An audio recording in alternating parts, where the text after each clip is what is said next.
Hey, what's up guys? So Alex here, back with another video on the World Othello Championship 2024. So this is round 4. So after having won the first 3 games, I think that's probably like the first time I've ever won the first 3 games of a World Othello Championship. I usually start pretty slow and lose a few games, so it was pretty fortunate that I was on a 3 game winning streak. And obviously, when you go for a 3 game winning streak in any WOC, I think by the fourth round or fifth round you would meet extremely strong opponents, given that only the winners meet winners, or the people with the same points meet one another.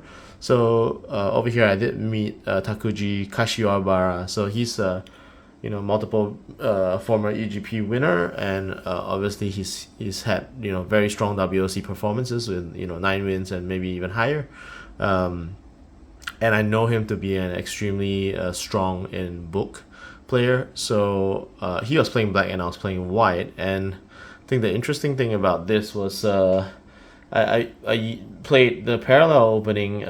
So typically people play perpendicular or diagonal. Very few people play parallel opening. So I think for somebody who studies the book or plays all the time a book type of game, I would say parallel tends to be a little bit on their blind spot. I did that once to Pionet, or now Rujipas Anchuli from Thailand, who's well known for his book as well.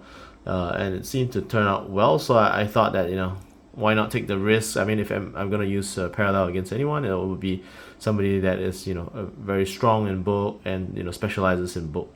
So over here I did decide to take parallel opening. So no offense to, of course, Takuji Kashiwabara-san, who's well known to be a strong player, but I think he was probably taken by surprise. I did see that he took out his folding fan to kind of just fan himself as he saw this opening being played out. So that was a bit dramatic for me to see.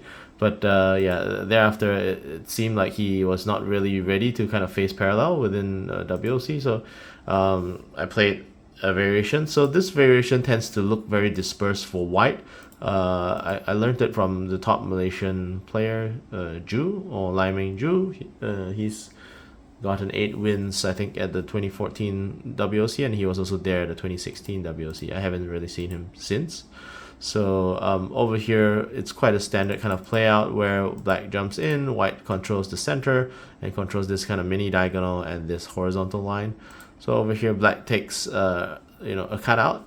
I don't think it's that bad to g5, but white, for me, I took c3 because I really want to just kind of construct the top edge, very much skewed towards the sides. So I think with parallel, this typically looks like a weak shape, but at the same time, when black attacks f1 to kind of try to make white form g1 a weak shape, it tends to look weak, deceptively weak, basically.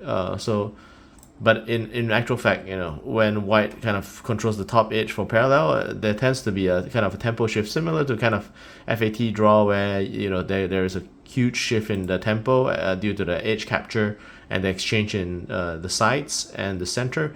So, and the key disc as well. So over here you can see there's quite a bit of key disc exchange. Black jumps out to kind of cut through, establishing e3, probably targeting c5. I took e6 to cut away that key disc as well. I did see that black avoided c1 in a way, probably thinking that he could retain that move, since he could just do g4 and probably do c1 in the future. So he did remove this disc, so I wouldn't be able to kind of balance out the edge. So thereafter I played h6 is more to kind of prevent c1 from happening, and this is usually like a 2 disc mini diagonal and it's fairly defendable. And even if black played h5, I'll just do h4 and I'll still be able to defend the edge. So over here Takuji went to play d7. I think he was probably playing d7 to kind of wait for me to kind of go into g3. Maybe he can go into h4 to intersect key discs such as the f4. So it was more like a waiting move. So I didn't really want to commit. So I would call the right side more like a passive shape. So over here to the top, if black attack d1, I will simply c1 and I'll have a spare move to b1. If black take h5, I'll just take h4. So there really isn't any need to kind of change this shape over here. So instead of that, I decided to kind of just work on the good move that he had here potentially, that is maybe using the f5 disc to take f7. So it would just be easier to just poison it by playing something like e7. So I played e7, and then of course the kind of standard counter is for black to kind of cut away so that black can continuously take moves. So over here, I think I pondered a little bit, and I was still trying to figure out how to kind of establish access to b1 with an easy way. So I decided to just jump right into the center, I think, d6, re-establishing the d3 disc so that I can go for this move, while cognizant that black does not have access to c1. So afterwards, black played a very loud move here, and then I felt pretty comfortable that I have this access, and at the same time I was controlling this mini diagonal, so there wasn't a real rush for me to kind of cover b1. Instead, I should just form a pair and cover h3, because if I don't, then black would just simply jump into g3 and kind of make that unfavorably poisoned, so I just covered that one. And thereafter, I think Takuji did kind of feel, did kind of sense that the challenge is already, it's really challenging right now to kind of find moves. But I was surprised that he didn't just play g3. I kind of feel that h4 was more like a move that reflected that potentially he probably gave up, and he realized that he made a huge early opening mistake, and therefore kind of threw in the towel a little bit. So thereafter, I think it was fairly straightforward for me to kind of just play a poison move to f7 to kind of I played b1 first, I guess, to establish this edge, given that even though black has b3 and they could attack d1 to force a c1 response, but there wasn't any white disc along the c column, so it wouldn't really be that much poison, so it was still fine. Takuji took the edge, and then I took a simple f7 to kind of seal off this zone, so regardless of where he played, he would essentially just give up the disc to me and the corner as well. So yeah, this game surprisingly became very straightforward. So in the past, I've played Takuji twice. I did manage to edge him out for both games, 33 to 31, but I realized that when you play a extreme book opening against Takuji, it's extremely difficult. He plays super fast and he knows all the book moves. It's almost impossible to kind of keep up. So that kind of explains why I decided to kind of go a little extreme in terms of the opening and just to try. So the rest was just about just clearing out key rows and key columns just to take out the excess and approach the corner. So in the end, I think as it was played out, it was basically pretty clean in terms of just trying to sweep the key discs. So over here I played c6 was to clear out e4 and c2 disc.